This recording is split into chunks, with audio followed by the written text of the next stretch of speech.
बिस्मिल्लाहिर्रहमानिर्रहीम, अस्सलाम वालेकुम। क्या हाल है आप सबकी? उम्मीद है कि सब खैरियत से होंगे, मज़े में होंगे। और जी, आपने मेरा हाफ़ प्रोडक्टिव डे तो देखा ही था पिछले व्लॉग में, और उसी दिन का कंटिन्यूएशन है। मैंने आपसे कहा था कि स्पीडें जो है ना वो बिला वजह नहीं है। मेरे अपॉइंटमेंट्स थे, बड़ा ज़्यादा काम था उस दिन मुझे शाम में। तो जी, शाम में मुझे बहुत ज़रूरी कुछ 2-4 चीज़ें लेनी थी, और आपको पता है मौसम चेंज हो रहा हो तो फिर आपको कुछ चीज़ें तो लेनी ही होती हैं। तो अपॉइंटमेंट से पहले जो है वो हमने सोचा कि एक चक्कर मॉल का लगाया जाए, और उसके बाद हम अपने अपॉइंटमेंट के लिए जाएंगे। और मॉल में आई तो मैंने देखा कि क्रिसमस की डेकोरेशंस लगी हुई हैं, और आप देख ही लीजिए कि ये बेचारी आंटियाँ लटकी हुई हैं। यकीन करें, सालों से ये आंटियाँ इसी स्पॉट पे इसी तरह से हर नवंबर में आके लटक जाती हैं। शुरू में तो मुझे प्यारे लगते थे, शायद अभी भी लोगों को अच्छा लगता है, लेकिन अब तो मुझे इन पे तरस आता है। मेरा दिल चाहता है कि अब कुछ डेकोरेशन में चेंज होना चाहिए। तो बहुत पहले मैंने एक व्लॉग डाला था, तब भी आपको सेम डेकोरेशंस नज़र आएंगी इस मॉल में।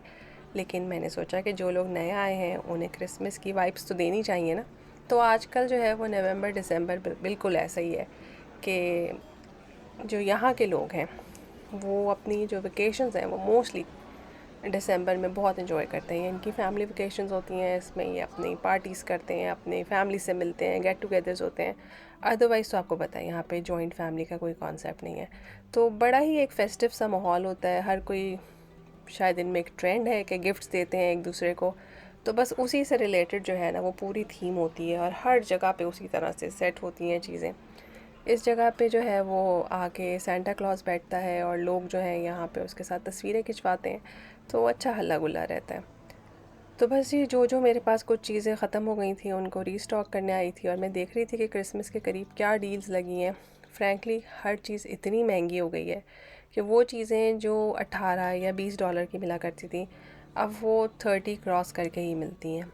हर जगह यही हाल है। लेकिन बहरहाल आपको बेसिक्स और ज़रूरत का सामान तो ख़रीदना ही पड़ता है।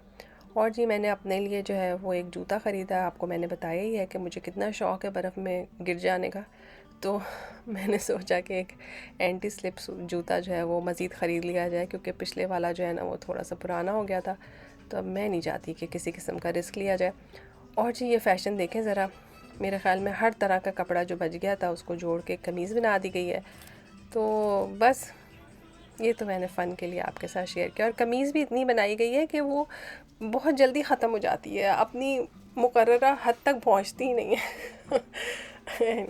खैर, मजाक तो अपनी जगह पे। और जी, हमने यहाँ से ख़रीदे पॉपकॉर्न्स, और बस अब हम चल पड़ेंगे अपने अपॉइंटमेंट की तरफ। और जी, मैंने आपको लास्ट व्लॉग में प्रॉमिस किया था कि मैं आपको दिखाऊंगी कि आज शाम का मौसम कैसा होने वाला है। हमारे पास वैसे ही वार्निंग थी कि काफ़ी शदीद सर्दी होने वाली है, और बहुत तेज़ हवाएं चल रही थी। ये मैं ऑफ़िस के अंदर बैठी थी, और आप देख सकते हैं कि बाहर पत्ते किस हिसाब से डांस कर रहे हैं। तो अंदाज़ा तो हो ही रहा था कि अच्छी खासी ठंड है यहाँ पे। मुझे बहुत अच्छा लगा कि इन्होंने प्रॉपर एक जो है वो जगह बनाई हुई थी वज़ू करने के लिए और नमाज़ पढ़ने के लिए। छोटा सा कॉर्नर था।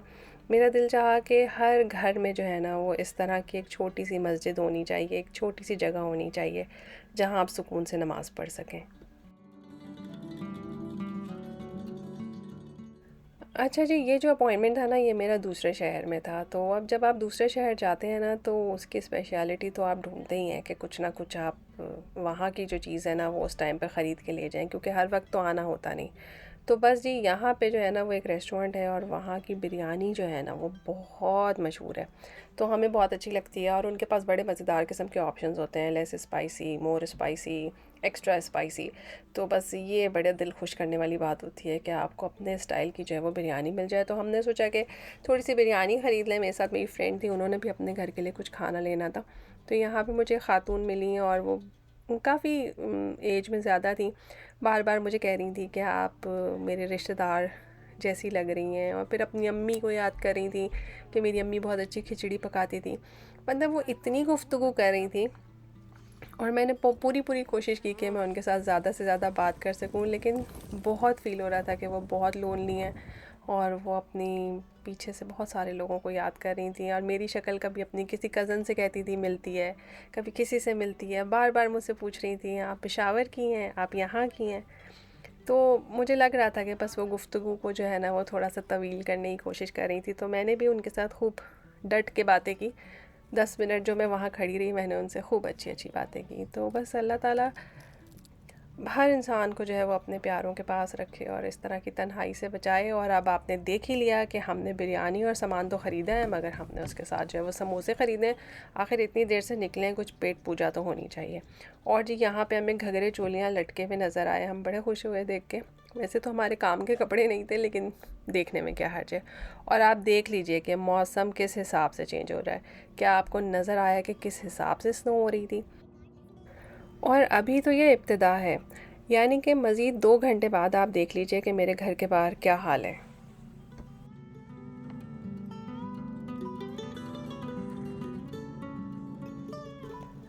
अल्हम्दुलिल्लाह हम लोगों को अपने घर के बाहर जो है ना वो बर्फ़ नहीं साफ़ करनी पड़ती है, लेकिन बहुत सारे घर हैं जो कि हमारे ऑपोजिट घर हैं, उधर जो है वो ख़ुद से आपको बर्फ़ साफ़ करनी होती है और कोई आपको साफ़ करके नहीं देता। तो आप यकीन करें, रात को 3 बजे भी लोग उठ के जो है ना वो अपनी बर्फ़ साफ़ कर रहे होते हैं, क्योंकि अगर आप सारी रात बर्फ़ हो रही है और सफाई नहीं हो रही है तो सुबह में तो इम्पॉसिबल हो जाता है उसको साफ़ करना। तो बस आज का दिन इसलिए ख़तरनाक था क्योंकि आपने देखा कि पूरा दिन बारिश होती रही है, और पूरा दिन बारिश होने के बाद जब रात में बर्फ़ हुई है तो डेफ़िनेटली जगह जगह ब्लैक आइस होंगी।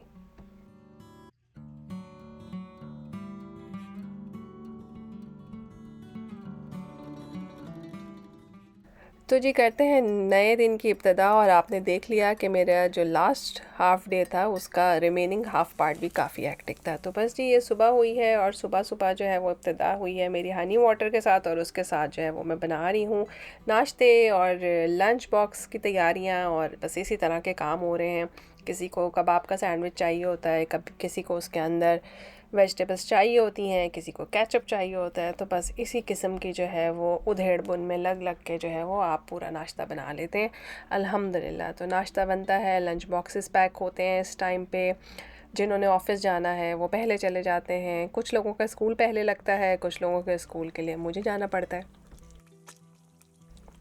आपके पास क्या ट्रेंड होता है? क्या आपके घर के जो लोग हैं या बच्चे हैं वो सुबह नाश्ता करके जाते हैं या लंच लेके जाते हैं या दोनों चीज़ें करते हैं?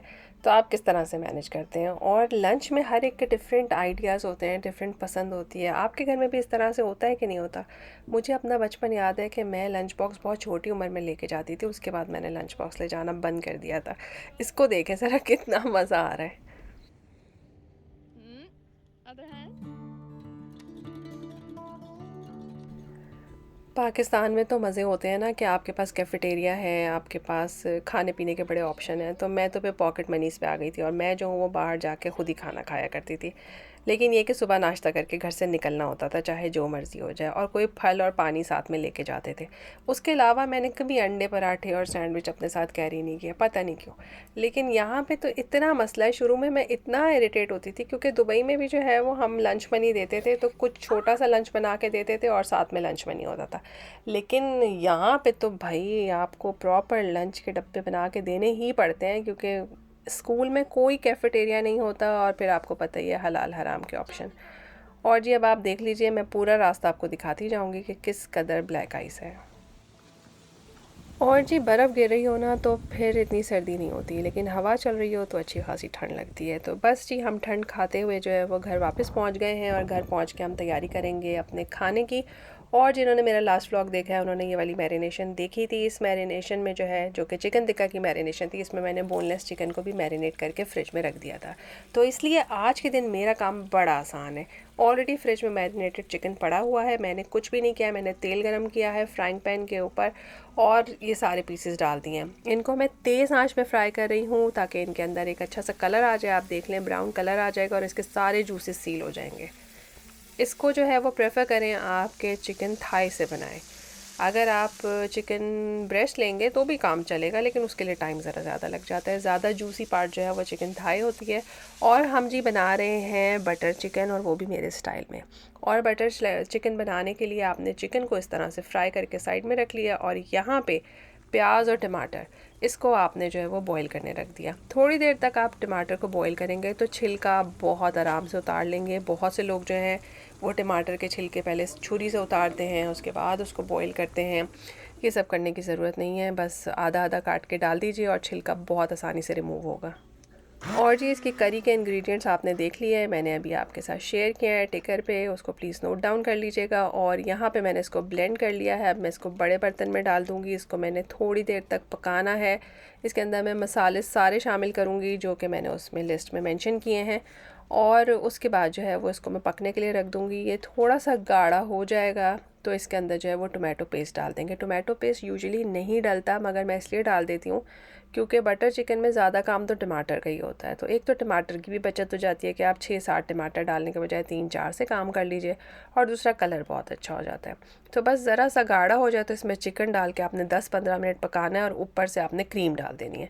मैंने डाली है 1/4 कप क्रीम। आप चाहें तो इसकी जगह एवापोरेटेड मिल्क भी थोड़ा सा डाल सकते हैं। इससे ये होगा कि कैलोरीज थोड़ी सी कट डाउन हो जाएंगी। और अगर आप बिल्कुल भी कैलोरी कॉन्शियस नहीं है तो आधा कप तक क्रीम डाल दीजिए, और जब सर्व करें तो ऊपर से क्रीम डाल के सर्व करें। ज़बरदस्त किस्म का गाढ़ा मज़ेदार क्रीमी बटर चिकन तैयार है। आप यकीन करें, अगर आपके पास चिकन मैरिनेटेड फ्रिज में रखा हुआ है तो कुछ नहीं करना आपने, बस फटाफट पकेगा। और इसको आप चाहें तो धुआं भी दे सकते हैं कोयले का, तो बड़ा ही अच्छा टेस्ट आ जाएगा। कसूरी मेथी डाल के इसको मैंने फ़ाइनल किया है। चावल, रोटी, नान किसी भी चीज़ के साथ खाएं। अच्छा जी, ये मैं आपको क्या दिखा रही हूँ कि मुझे पता है अब नेक्स्ट क्वेश्चन ये आएगा कि आपने मॉल में जाके क्या ख़रीदा, वो तो दिखाया ही नहीं।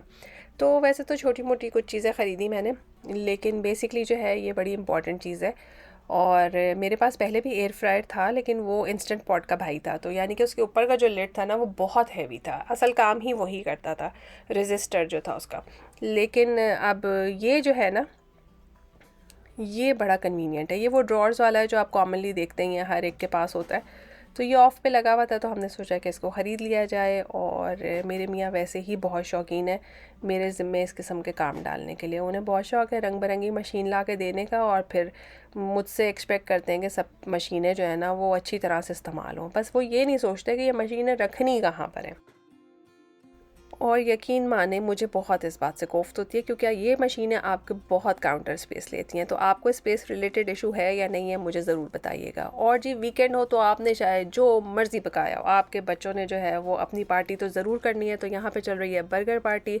और जी आप लोगों ने जो है वो चैनल को लाइक और सब्सक्राइब ज़रूर करना है। मैं हमेशा भूल जाती हूँ ये कहने के लिए। और इंस्टाग्राम पे फॉलो करना मस्ट है। खुश रहिए, दूसरों को खुश रखें, आसानियाँ दें, अपनी ज़ात से मुश्किल किसी को मत दें।